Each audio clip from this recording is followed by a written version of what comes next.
Hello दोस्तों, हमारे YouTube channel में आप सभी का स्वागत है। दोस्तों, हम पढ़ रहे थे मेवाड़ का प्राचीन इतिहास। मेवाड़ के प्राचीन इतिहास में हमने पढ़ लिया था रावल शाका के बारे में। हम थोड़ा सा बहुत जान लेते हैं कि रावल शाका में हमने क्या क्या पढ़ा था। रावल शाका में हमने मेवाड़ में चित्तौड़ दुर्ग पर मेवाड़ पर दो शाखाएं शासन करती हैं। दो शाखाएं मेवाड़ पर, दो शाखा। एक शाखा होती है हमारी भोई वंश, दूसरी होती है सिसोदिया वंश। सिसोदिया वंश,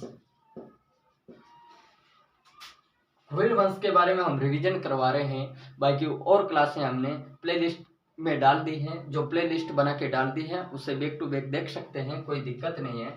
भोई वंश की नींव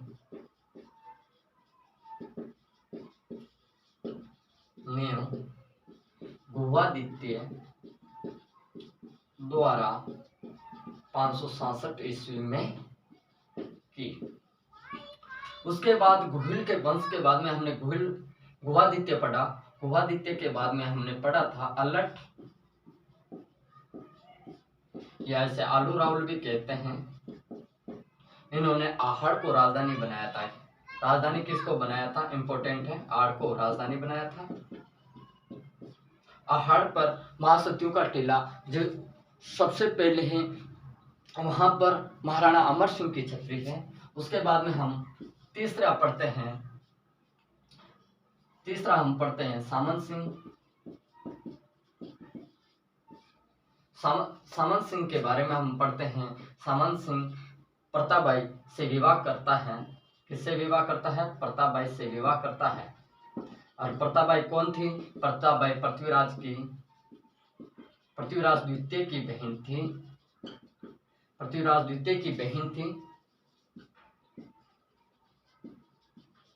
बहन थी। और उसके बाद पृथ्वीराज के साथ त्राइन के द्वितीय युद्ध में 1191 में मारा जाता है। त्राइन के द्वितीय युद्ध में सावंत सिंह मारा जाता है। त्राइन के द्वितीय युद्ध में मारा जाता है। अब इसके बाद में हम चौथा राजा पढ़ेंगे। हमने जैत्र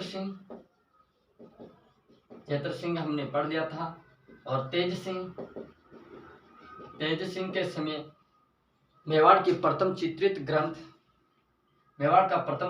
ग्रंथ 1261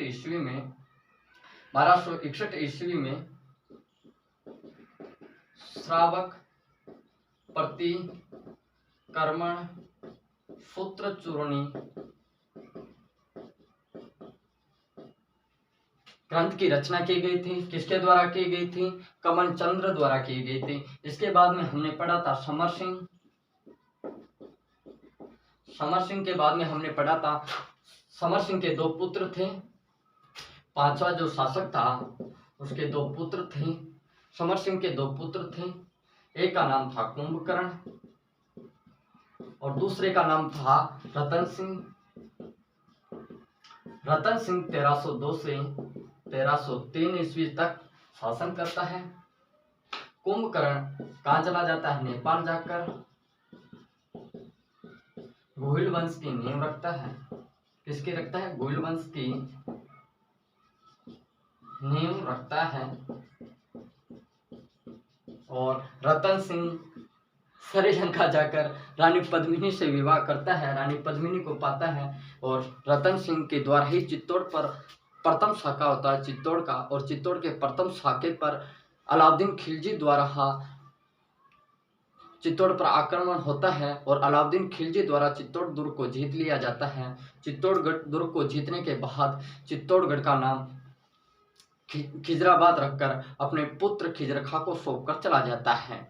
इसके बाद जो चित्तौड़ पर प्रथम शाखा हुआ उसमें केसरिया किसने किया था? चित्तौड़ के प्रथम शाखा पर केसरिया रतन सिंह द्वारा किया जाता है और रानी पद्मिनी द्वारा 1600 रानियां लेकर अग्निजोर करती हैं। और उसके बाद रावल शाखा खत्म हो जाती है, हमारे रावल शाखा समाप्त हो जाती हैं। उसके बाद आता है हमारा सिसोदिया वंश। सिसोदिया वंश की नींव कौन रखता है? और सिसोदिया वंश का हम पहला शासक पढ़ेंगे राणा हमीर देव ने। राणा हमीर देव के बारे में पढ़ेंगे। ये हमने पढ़ा था गुल वंश के बारे में। जो आता है गुल वंश की नींव रखता है भुवादित्य 567 ईस्वी द्वारा। दूसरा अल्लट आलू रावल आता है। उसके बाद राजधानी भुवादित्य के बाद में बप्पा रावल आता है। बप्पा के बाद में आलू रावल वगैरह ये आते हैं। बप्पा रावल भी आता है जो गुल वंश का ही था। इसके बारे में हम बप्पा रावल के बारे में भी पढ़ते हैं कि बप्पा रावल के गुरु हरित ऋषि थे। बप्पा रावल गाया चराता हुआ था। बप्पा रावल ने एकलिंग जी का मंदिर बनवाया था कैलाशपुरी उदयपुर में, जो फाल्गुन शुक्ल त्रयोदशी में उसका मेला भरता है। दोस्तों हमने इन सब के बारे में पढ़ा था, हमने पढ़ रखा है। अब हम पढ़ेंगे सिसोदिया वंश। सिसोदिया वंश के बारे में कि सिसोदिया वंश की नींव कौन रखता है।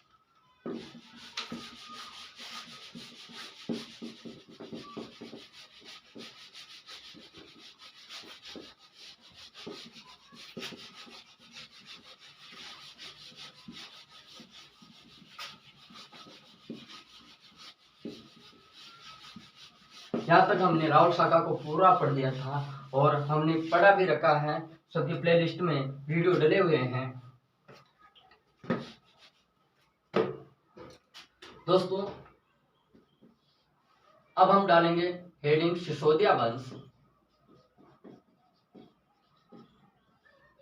सिसोदिया वंश। सिसोदिया वंश पर हम पढ़ेंगे राणा हमीर देव। राणा हमीर देव। राणा हमीर देव के बारे में पढ़ेंगे। इन्होंने सिसोदिया वंश की नींव, सिसोदिया वंश की नींव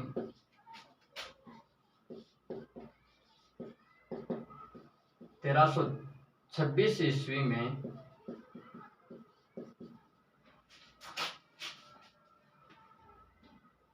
में रखता है। 1326 ईस्वी में रखता है। राणा हमीर देव को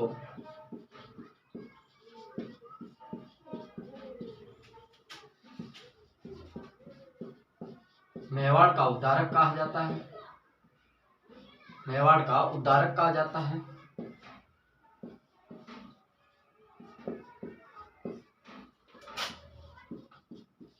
उद्धारक कहा जाता है।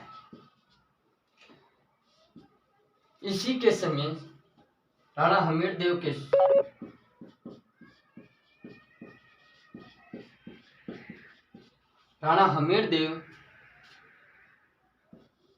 समय संगोली का युद्ध होता है।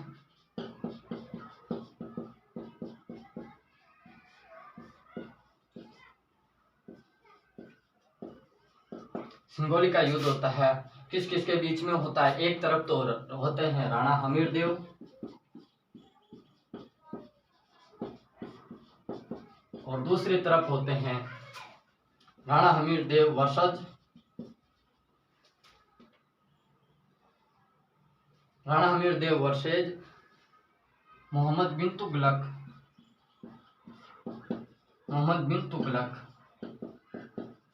और मोहम्मद बिन तुगलक की हार हो जाती है और राणा हमीर देव की विजय हो जाती है। राणा हमीर देव इसमें विजय रहा।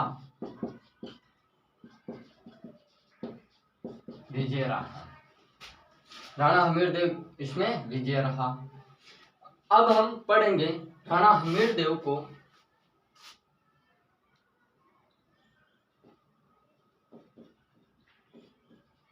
राणा हमीर देव द्वारा बाण माता का मंदिर बनाया जाता है।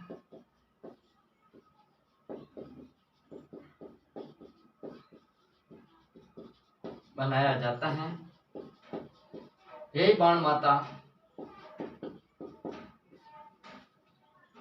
राणा या महाराणाओं की कुल देवी है। की कुलदेवी।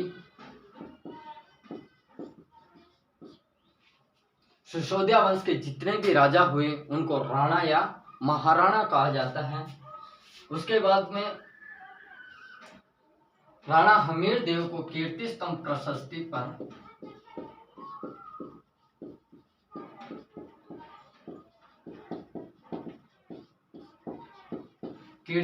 प्रशस्ति पर विषम घाटी पंचानन कहा गया।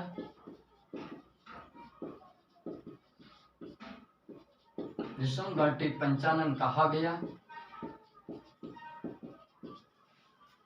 उसके बाद कुंभा द्वारा लिखी गई टीका रसिक प्रिया पर राणा हमीर देव को वीर राजा कहा गया। दोस्तों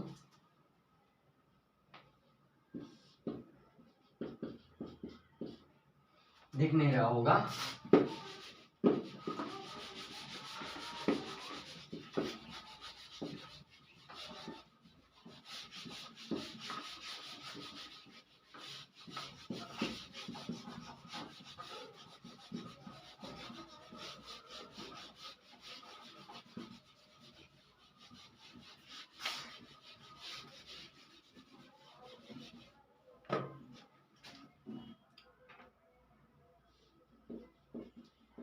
राणा हमीर देव को कुंभा द्वारा लिखित टीका रसिक प्रिया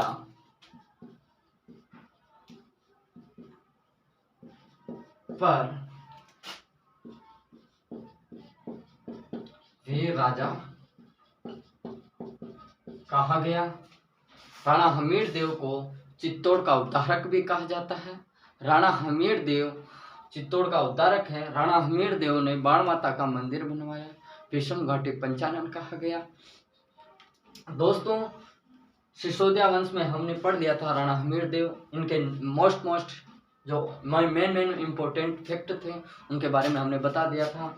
दोस्तों हमारी क्लास यहीं ख़त्म करेंगे। दोस्तों ये हमारा सेशन अच्छा लगा हो तो लाइक शेयर एंड सब्सक्राइब जरूर करना। और दोस्तों मेहनत करते रहो, सफलता एक दिन मिल ही जाएगी, सफलता एक दिन मिल ही जाएगी। दोस्तों ये हमारा सेशन अच्छा लगा हो तो लाइक शेयर तो बनता है। दोस्तों तब तक धन्यवाद।